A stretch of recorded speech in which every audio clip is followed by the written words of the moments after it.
I was 23 years old, sitting in my dorm room at UCLA when I got the call that my grandfather had died. It was my mother on the phone, sobbing so hard I could barely understand her. "Jake, it's Grandpa Henry. He passed away this morning, heart attack." He went peacefully in his sleep. I felt like the ground had dropped out from under me. Grandpa Henry wasn't just my grandfather, he was my hero, my mentor, the man who raised me when my own father walked out. He taught me everything important: how to work hard, how to treat people with respect, how to stand up for what's right. I booked a flight home to Portland that night. The funeral was 3 days later, packed with hundreds of people whose lives Grandpa Henry had touched. He'd been a successful contractor, built half the commercial buildings in downtown Portland over his 40-year career. Everyone respected him. After the funeral, the family gathered at Grandpa's house for the reading of the will. My mother, my Aunt Susan, my Uncle Richard, and me. Grandpa's attorney, a man named Donald Pierce who'd worked with Grandpa for 30 years, sat at the dining room table with a thick folder. "Before we begin," Donald said, "I want to say that Henry was very clear about his wishes. He updated his will 6 months ago and he was very specific about how he wanted his estate distributed." The estate was substantial. The house in Portland, worth about $800,000, commercial properties that generated rental income valued at $3.2 million, investment accounts totaling $1.8 million, cash savings of $400,000, plus vehicles, personal property, and his contracting business assets. All told, Grandpa Henry's estate was worth approximately $6.5 million. I knew Grandpa had money. He'd worked his entire life, lived modestly, invested wisely. But I'd never thought much about what would happen to it after he died. I assumed it would go to his kids, my mom and my Uncle Richard, with maybe something set aside for me and my cousins for college. Donald opened the folder and began reading. "To my daughter Margaret," that's my mom, "I leave the family home in Portland and $500,000 from my savings accounts to be used as she sees fit." Mom started crying. $500,000 plus the house. It was life-changing money for her. She'd been working as a nurse for 20 years, struggling to make ends meet, especially after my dad left when I was 8. "To my grandson Jacob," Donald continued, looking at me, "I leave my commercial property portfolio, currently valued at $3.2 million, to be held in trust until his 25th birthday. I also leave him my investment accounts, totaling $1.8 million, and my 1967 Mustang that we restored together." I couldn't breathe. $5 million. Plus the Mustang we'd spent 3 years restoring in his garage every weekend, talking about life and dreams and the future. The room was silent. I looked at my Uncle Richard. His face had gone red, his jaw clenched. "And to my son Richard," Donald read, his voice careful, "I leave $100,000 and my personal effects, excluding the Mustang."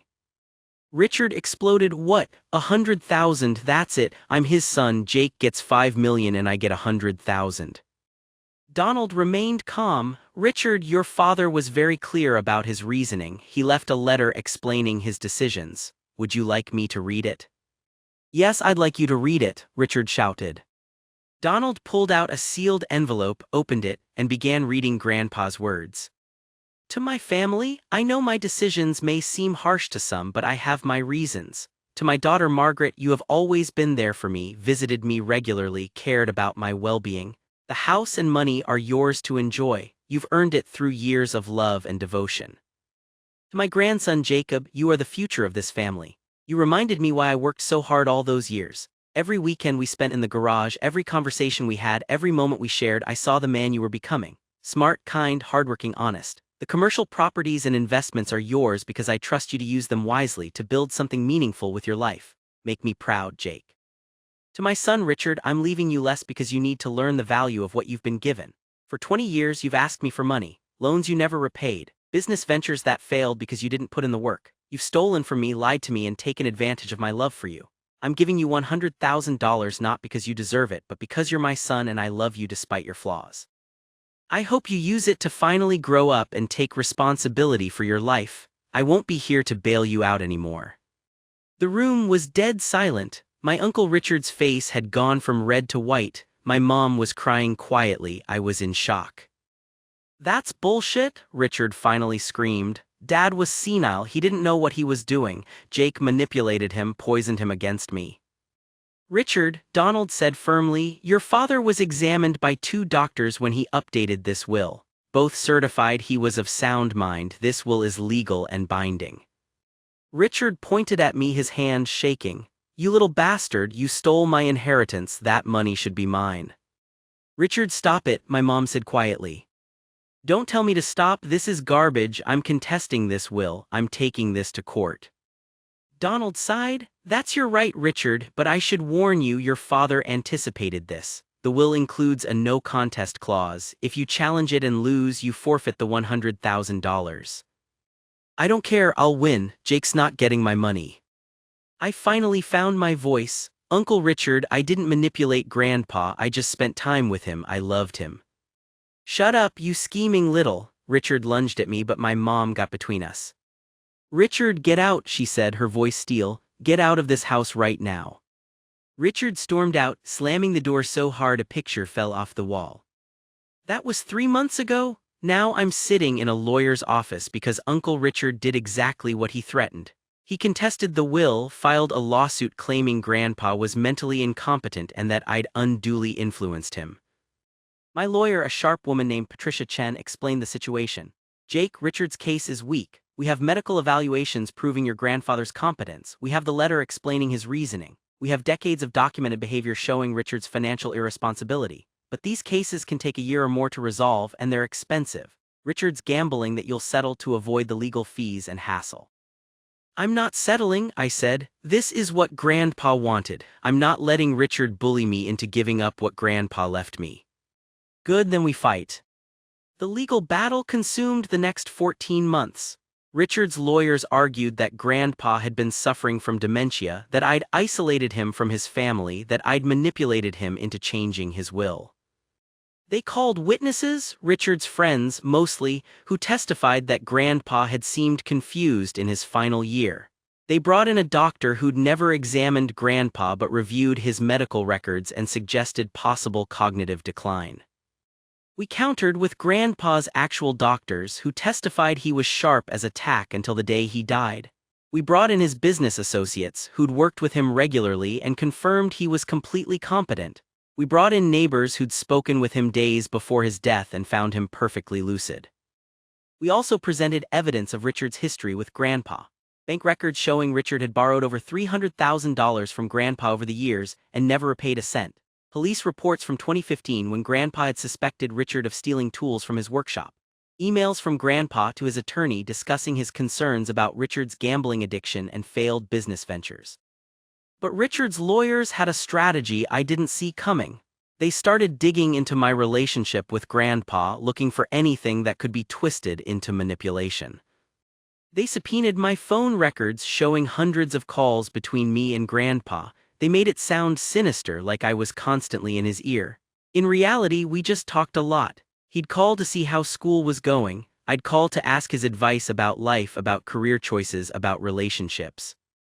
They questioned me for hours during my deposition.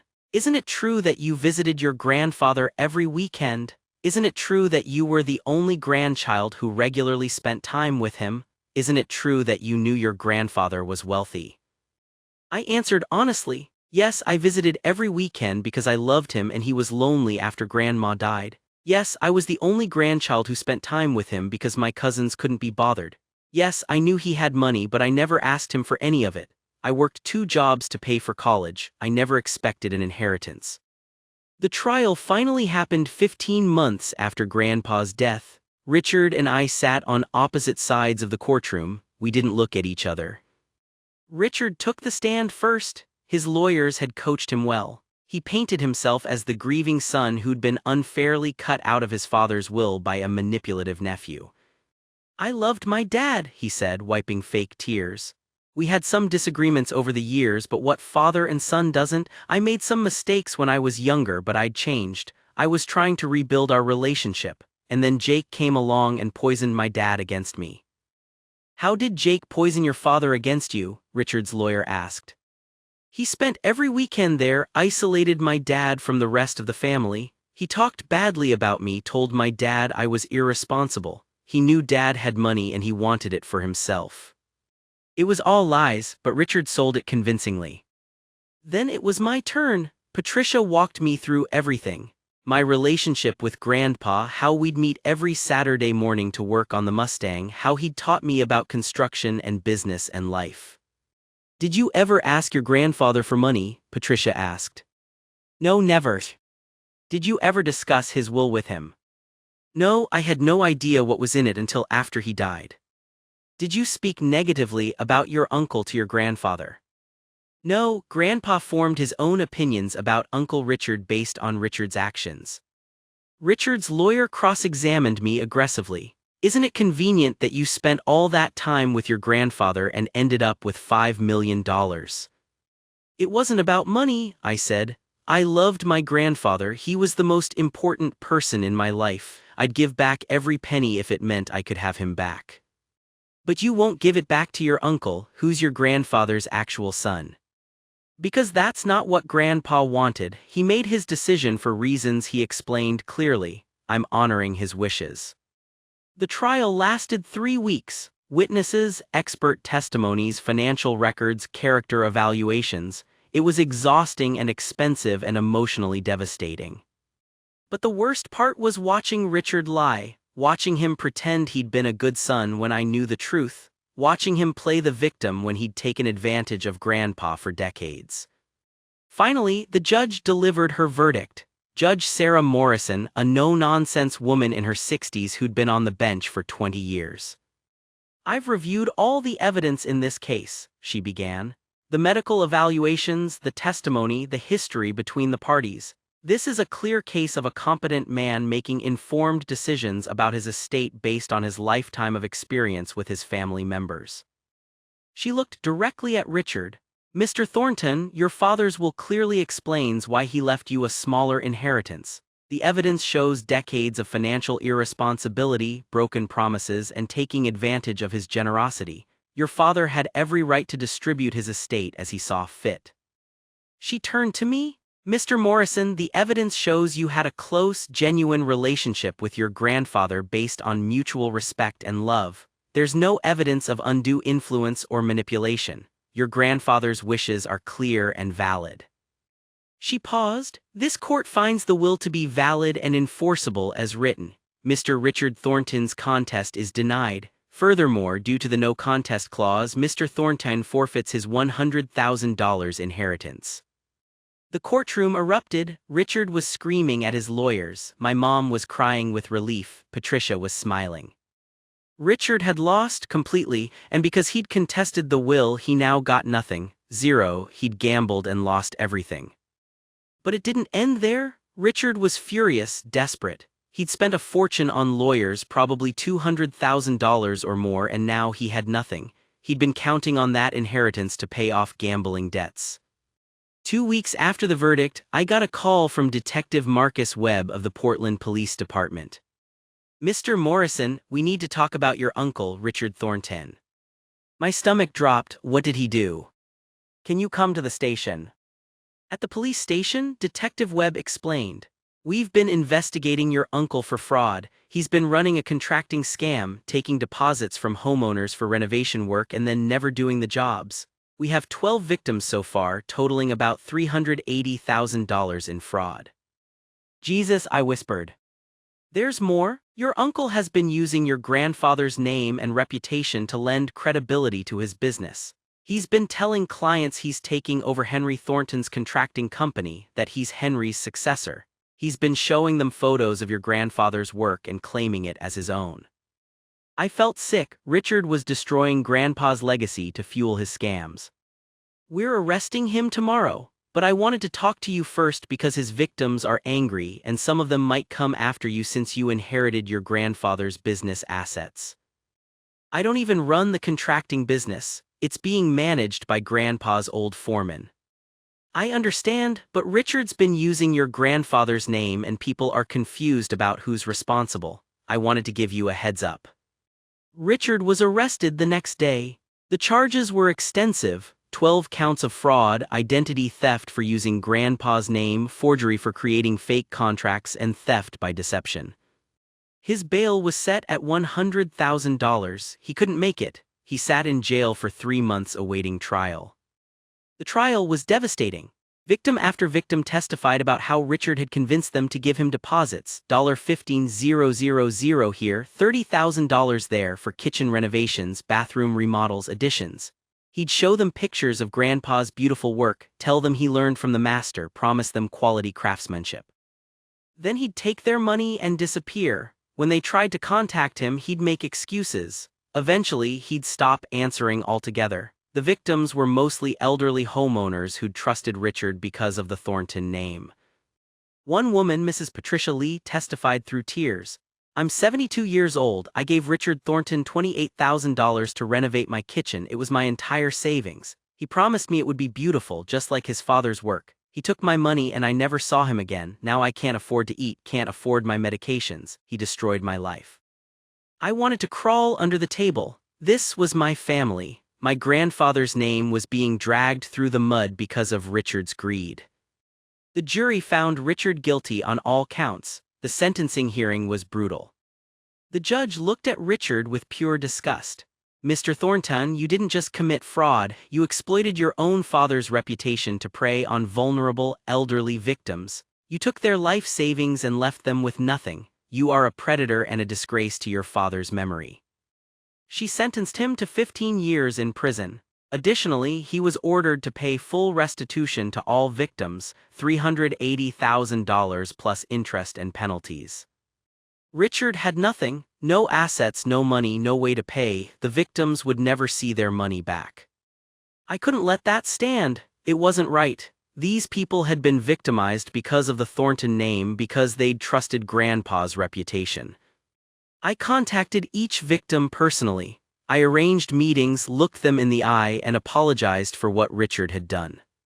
And then I wrote checks, $380,000 total from my inheritance, reimbursing every single victim of Richard's fraud.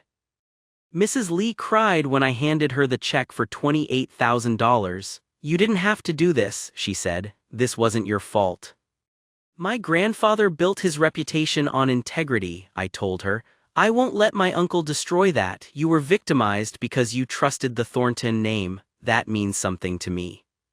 Word spread quickly. Local news picked up the story. Grandson repays victims of uncle's fraud, honors grandfather's legacy. It was embarrassing, but it was the right thing to do. I also worked with Grandpa's old foreman, Tom Mitchell, to officially dissolve the contracting business. Grandpa's name wouldn't be used in construction anymore. It was too risky, and Tom was ready to retire anyway. But I kept the commercial properties, the core of my inheritance. 3 buildings in downtown Portland, generating about $180,000 a year in rental income. I hired a property management company to handle the day-to-day operations while I finished my degree. I graduated from UCLA with a degree in business administration.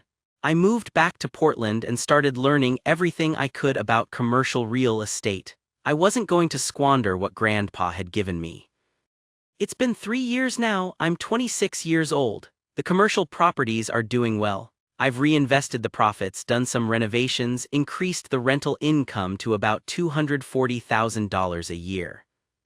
I also started a small scholarship fund in Grandpa's name, giving $25,000 a year to students from working-class families who want to study business or construction.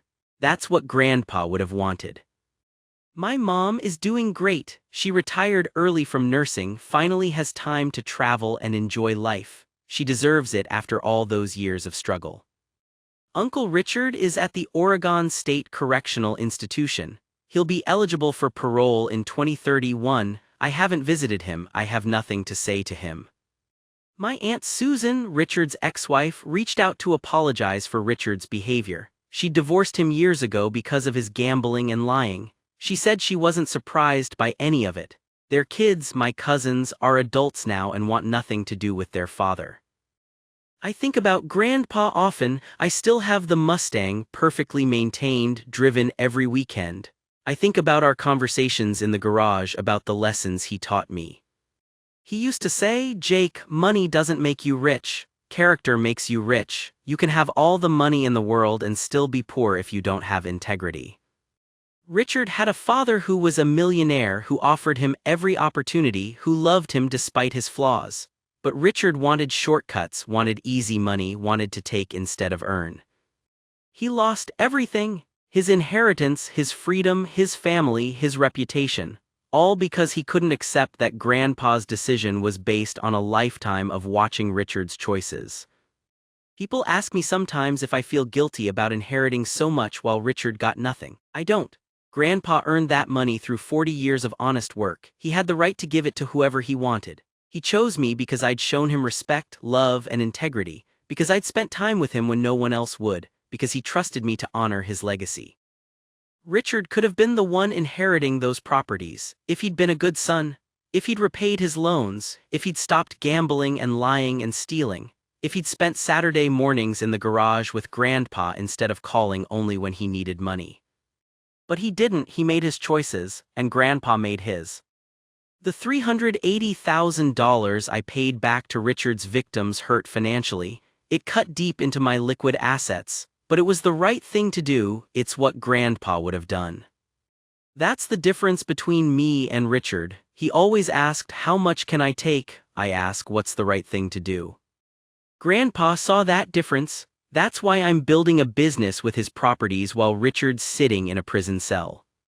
Last week I closed on a fourth commercial property downtown, a mixed-use building with retail on the ground floor and offices above. It's a good investment, and I got it for below market value because the previous owner wanted to retire quickly. I'm building something meaningful just like Grandpa wanted, not just wealth but a legacy of integrity.